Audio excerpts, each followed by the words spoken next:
மரித்தவரும் உயிர்த்தெழுந்தவரும் இனி உயிரோடு கூட வரப்போகிறவரும் ஆகிய ஆண்டவராகிய இயேசு கிறிஸ்துவின் இனிய நாமத்தினாலும் ஆலந்தூர் இயேசுவின் சபை எழுப்புதல் ஊழியங்கள் சார்பாகவும் விசுவாசிகள் அனைவருக்கும் எங்களுடைய வாழ்த்துக்களை தெரிவித்துக் கொள்கிறேன்.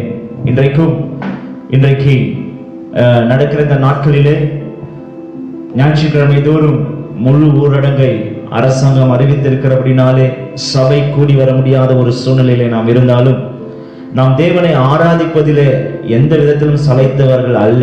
கர்த்தருக்கு மகிமை உண்டாகட்டும். ஆகவே நாம் சில அறிவிப்புகளை உங்களுக்கு முன்பாக சொல்லிவிட்டு இந்த அறிவிப்புகளை நீங்கள் கேட்டு நீங்கள் சபையிலே வந்து எங்களோடு கூட ஐக்கியப்பட்டு நாம் இணைந்து தேவனுடைய ராஜ்யத்தையும் எழுப்புதலுக்கான காரியங்களிலும் நாம் தொடர்ந்து செயல்படுவோமாக. கர்த்தர் நம்மை ஆசீர்வதிப்பாராக.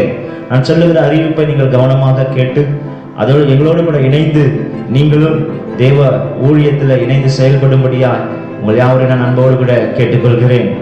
ஒவ்வொரு சனிக்கிழமையும் காலை 6 மணி முதல் 8 மணி வரையிலும், அதே மாதிரி மாலை 6 மணி முதல் 8 மணி வரையிலும் நாம் சபையில தேவனை கூடி ஆராதிக்க போகிறோம்.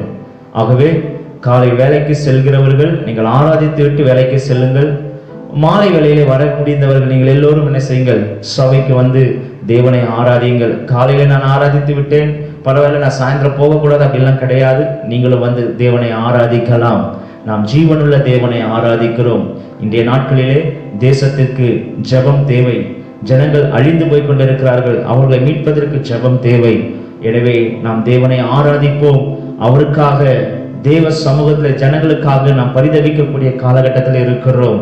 ஒன்று ஆத்துமாக்களை ஆதாயப்படுத்துவதிலும் நம்மை நாம் தேவனுடைய வருகைக்கு ஆயத்தப்படுத்துவதிலும் மிக பெரிதான பொறுப்பிலே நாம் இந்த காலகட்டத்தில் இருக்கிறோம். இனி வரக்கூடிய காலம் கொடிதான காலம், ஒரு கிரியை செய்யக்கூடாத ராக்காலம் வந்து கொண்டிருக்கிற அப்படின்னாலே நாம் ஜாக்கிரதையுடனும் விழிப்புடனும் செயல்பட வேண்டிய காலத்தில் இருக்கிற அப்படின்னாலே இந்த ஆராதனை நீங்கள் என்ன செய்யக்கூடாது, தயவு செய்து எக்காரணத்தை முன்னிட்டும் ஆராதனை நீங்கள் தவறவிடாதபடிக்கு ஜாக்கிரதையாக எச்சரிக்கையாக இருக்கும்படியா நான் அன்பை கேட்டுக்கொள்கிறேன். ஆகவே சனிக்கிழமை 6 மணி முதல் 8 மணி வரையிலும், மாலை 6 மணி முதல் 8 மணி வரையிலும் நம்முடைய சபையில் ஆராதனை உண்டு. ஞாயிற்றுக்கிழமை ஊரடங்கு இருக்கிற அப்படின்னாலே அடுத்த ஞாயிற்றுக்கிழமை, வர ஞாயிற்றுக்கிழமை, அடுத்த ஞாயிற்றுக்கிழமை 2ஆம் தேதி ஊரடங்கு இல்லை. ஆகையால் அன்றைய நாட்களிலே நாம் ஞாயிற்றுக்கிழமை தோறும் கூடுவோம். மாலை வேளையிலே ஒரு ஞானஸ்தான ஆராதனை நாம் வைத்திருக்கிறோம் சபையில வைத்து. அதற்காக ஜெபித்துக் கொள்ளுங்கள். யாவரையும் நாங்கள் அன்போடு கூட அழைக்கிறோம். அது மாத்திரமல்ல, ஒவ்வொரு புதன்கிழமையும் வேத வகுப்பை நாம் ஆன்லைன்ல உங்களுக்காக நாங்கள் அதை செயல்படுத்துவதற்கு நாங்கள் முயற்சி செய்து கொண்டிருக்கிறோம். ஆகவே ஒவ்வொரு புதன்கிழமையும் உங்களுக்கு அறிவிப்பு வரும், நம்ம வாட்ஸ்அப் குரூப்பில் வரும். ஆகவே ஒவ்வொரு புதன்கிழமையும் வேத வகுப்பு நடைபெறும், ஞானஸ்தான வகுப்பும் நடைபெறும். மற்ற நாட்கள் திங்கள், செவ்வாய், வியாழன், வெள்ளி, ஞாயிற்றுக்கிழமை இந்த நாட்களிலே ஆன்லைன் மூலமாக வேத வகுப்பு இந்த கடைசி காலத்திலே சபை குறித்தும் ஆண்டோட வருகை குறித்தும் நரகத்தை குறித்தான காரியங்களை நாம் வேத வகுப்பிலே நாம் பார்க்க போகிறோம். ஆகவே நீங்கள் அந்த நேரம் பின்னர் உங்களுக்கு அறிவிக்கப்படும். கர்த்தருக்கு ஸ்தோத்திரம்.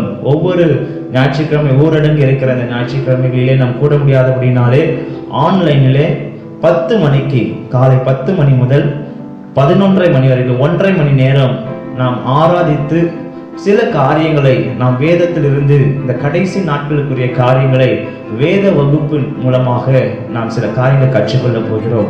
ஆகவே இந்த அறிவிப்புகளை எல்லாம் நீங்கள் தொடர்ந்து மனதில் வைத்துக்கொண்டு தொடர்ந்து வாட்ஸ்அப்பிலும் நம்முடைய குரூப்பில் இருக்கிறவர்கள் நீங்கள் அதை தொடர்ந்து பார்த்து அதை செயல்படுத்தி உங்களுக்கு ஏதாவது சந்தேகம் இருக்குமே ஆனால் எங்களுக்கு தொடர்பு கொண்டு அந்த சந்தேகம் நிவர்த்தி செய்து இந்த கடைசி காலத்திலே நாம் எல்லோரும் இணைந்து தேவனுடைய ராஜ்யத்தையும் சுவிசேஷத்தையும் அறிவித்து ஜனங்களுக்காக தேவனுடைய சமூகத்தில் பரிதவிக்கக்கூடிய ஜெபிக்கக்கூடிய ஒரு பெரிய பொறுப்பிலே நாம் இருக்கிறோம். ஆகவே சபை கூடி வருதலை விட்டுவிடாதீர்கள். ஆண்டவருடைய வார்த்தை சொல்லுகிறபடினாலே இன்றைக்கு அரசாங்கம் நமக்கு காரியங்கள் நமக்கு எதிராக இருப்பதை போல தோன்றினாலும் எல்லாம் தேவன் அறிந்திருக்கிறார். எனவே நாம் தேவனை ஆராதிப்பதற்கும் நாம் கூடி வருவதற்கும் எந்த விதத்திலும் தடை இல்லாதபடிக்கு நாம் ஒவ்வொருவரும் இணைந்து தேவராஜ்யத்தை கட்டுவோம். கர்த்தர் நம்மை ஆசீர்வதிப்பாராக. God bless you all. Amen.